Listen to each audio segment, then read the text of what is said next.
Hello friends, स्वागत है आप सभी का हमारे यूट्यूब चैनल जीके कोर्स में।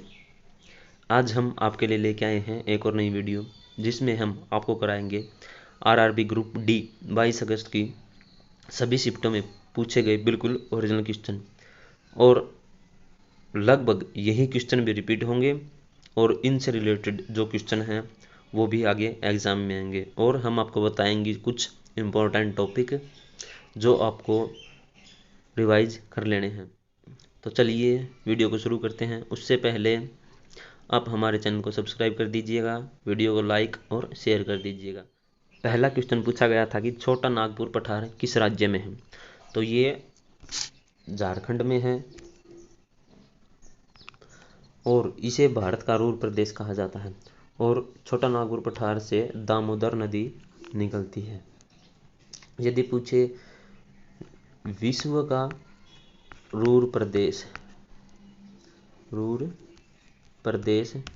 तो जर्मनी, विश्व का रूर प्रदेश जर्मनी। अगला क्वेश्चन देखते हैं। अगला क्वेश्चन था पद्म विभूषण, सॉरी ये पद्म विभूषण नहीं था, पद्म भूषण था। पद्म भूषण 2022 विज्ञान के क्षेत्र में किसे मिला। तो ये मिला था स्वर्गीय संजय राजाराम को मरणोपरांत। ये पुरस्कार इन्हें मरणोपरांत मिला है। ठीक है, अगला क्वेश्चन देखते हैं। अगला क्वेश्चन है पंचायती राज संविधान के किस भाग में है। तो भाग है 9वां, अनुच्छेद है 243 और अनुसूची है 11वीं और इसमें विषय है 29। अगला क्वेश्चन देखते हैं जीएसटी कब लागू हुआ। जीएसटी लागू हुआ था 1 जुलाई 2017 को। और ये क्वेश्चन तो आशा करता हूँ सभी ने सही किया होगा।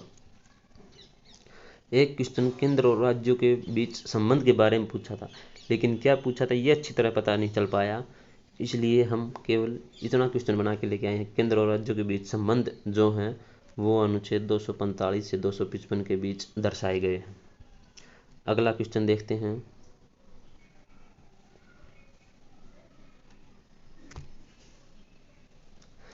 मनुष्य में गुणसूत्रों की संख्या कितनी होती है। तो मनुष्य में गुणसूत्रों की संख्या 46 होती है, और अगर जोड़ी पूछे तो 23 जोड़ी होते हैं।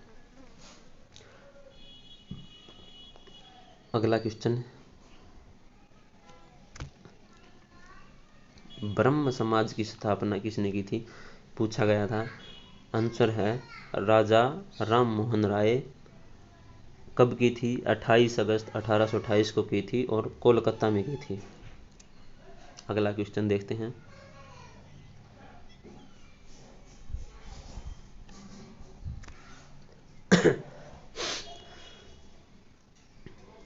मूल संविधान में मौलिक अधिकारों की संख्या कितनी है। तो मूल संविधान में जो है मौलिक अधिकारों की संख्या 7 थी और अब वर्तमान में 6 है। एक मौलिक अधिकार को समाप्त कर दिया गया है, वो है संपत्ति के अधिकार को। ये 1978 में 44वें संविधान संशोधन के द्वारा इसे कानूनी अधिकार बना दिया गया है। कानूनी अधिकार, और ये आर्टिकल अनुच्छेद 300A में है। अगला क्वेश्चन देखते हैं। मौलिक अधिकारों का वर्णन किस अनुच्छेद में है। मौलिक अधिकारों का वर्णन अनुच्छेद 12 से 35 में है। क्वेश्चन आया था मौलिक अधिकारों से संबंधित, लेकिन क्या क्वेश्चन आया था इसका भी नहीं अच्छे से पता चल पाया, तो इसलिए हम केवल ये क्वेश्चन लेके आए हैं। और हम आपसे कहते हैं कि आप मौलिक अधिकारों से रिलेटेड सभी क्वेश्चन कर लीजिएगा, क्योंकि वो एग्ज़ाम में बार बार टॉपिक रिपीट कर रहा है और उसी टॉपिक से क्वेश्चन पूछ रहा है। अगला क्वेश्चन देखते हैं। 100 दिन का गारंटी से रोजगार किस योजना के अंतर्गत दिया जाता है। सेम यही डिट्टो क्वेश्चन आया था। तो ये दिया जाता है मनरेगा योजना के तहत। ये शुरू कब हुई थी, 7 सितंबर 2015 को। ठीक है, अगला क्वेश्चन देखते हैं। बौद्ध धर्म का धार्मिक ग्रंथ कौन सा है? बौद्ध धर्म का धार्मिक ग्रंथ है त्रिपिटक। यदि पूछे बौद्ध धर्म का संस्थापक, तो बौद्ध धर्म के संस्थापक हैं महात्मा बुद्ध।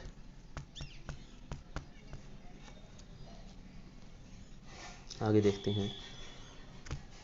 आरोग्य भारत प्रधानमंत्री जन आरोग्य योजना कब शुरू हुई थी? तो ये हुई थी अप्रैल 2018 में। इसमें बीमा 5 लाख का होता है, यानी ये कौन सी है? आयुष्मान भारत वाली योजना है। ये प्रधानमंत्री ने शुरू की थी, मोदी। अगला क्वेश्चन देखते हैं। CSO का पूरा नाम क्या है? तो CSO का पूरा नाम है सेंट्रल स्टैटिस्टिक्स ऑफिस। ये क्या है? ये एक सरकारी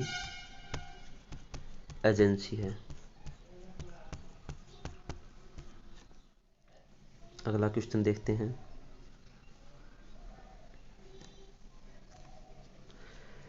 क्वेश्चन आया था, किस महान व्यक्ति की जयंती पर पराक्रम दिवस मनाया जाता है? तो ये मनाया जाता है सुभाष चंद्र बोस की जयंती पर। और कब मनाया जाता है? 23 जनवरी को मनाया जाता है। अगला क्वेश्चन है, राष्ट्रमंडल खेलों में उद्घाटन समारोह में भारत के ध्वजवाहक कौन थे? तो ये थे PV सिंधु और मनप्रीत सिंह। अगला क्वेश्चन देखते हैं। भू आकृति के अध्ययन को क्या कहा जाता है? भू आकृति के अध्ययन को कहते हैं जियोमॉर्फोलॉजी। अगला क्वेश्चन, पंचायती राज व्यवस्था में कितने विषय हैं? ये 3rd शिफ्ट में क्वेश्चन आया था कि पंचायती राज व्यवस्था में कितने विषय हैं? तो ये विषय हैं 29। और किस समिति के द्वारा सिफारिश पर इसे लागू किया था? बलवंत राय मेहता समिति के द्वारा। अगला क्वेश्चन देखते हैं। वर्ष 2022 में बच्चों के लिए कितना बजट आवंटित किया गया था? तो 92,736.5 करोड़। हम आपसे कह रहे हैं कि बजट से रिलेटेड जितने भी क्वेश्चन हैं वो आप रट लीजिएगा। क्या पता वो टॉपिक रिपीट कर दे, उसका कोई भरोसा नहीं है, वो टॉपिक रिपीट कर रहा है। अगला क्वेश्चन देखते हैं। अंडर 19 2022 विश्व कप किसने जीता? तो ये जीता था भारत ने और इसके उपविजेता था इंग्लैंड। अगला क्वेश्चन देखते हैं।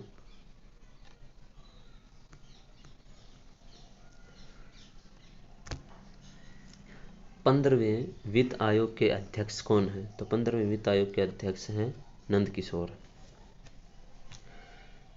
अगला क्वेश्चन, सिंधु दर्शन उत्सव कहाँ मनाया जाता है? तो ये लेह लद्दाख में मनाया जाता है। अगला क्वेश्चन, किस पंचवर्षीय योजना के अंतर्गत पहली बार भारत में बैंकों का राष्ट्रीयकरण किया गया था? ये क्वेश्चन बिल्कुल डिट्टो क्वेश्चन पूछा गया था एग्जाम में कि किस पंचवर्षीय योजना के अंतर्गत भारत में पहली बार बैंकों का राष्ट्रीयकरण किया गया? तो ये किया गया था चौथी पंचवर्षीय योजना के अंतर्गत, जिसका समय था 1 अप्रैल 1969 से 1 मार्च 1974 तक।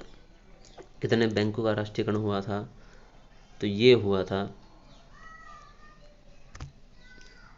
14 बैंकों का राष्ट्रीयकरण हुआ था और 19 जुलाई 1969 को हुआ था। उस समय तत्कालीन प्रधानमंत्री थी इंदिरा गांधी। आगे देखते हैं। एक प्रश्न अटल पेंशन योजना से आया था, लेकिन क्या प्रश्न आया था ये नहीं पता लग पाया, बच्चे अच्छी तरह से बता नहीं पाए कि ये क्वेश्चन आया था। तो ये शुरू हुई थी 9 मई 2015 को कोलकाता से। शुरू किसने की थी? PM नरेंद्र मोदी ने। इसमें शामिल कौन हो सकता है? जिनकी आयु 18 से 40 वर्ष है वो इसमें शामिल हो सकते हैं और 60 वर्ष की आयु के बाद उन्हें पेंशन मिलेगी। इसमें एक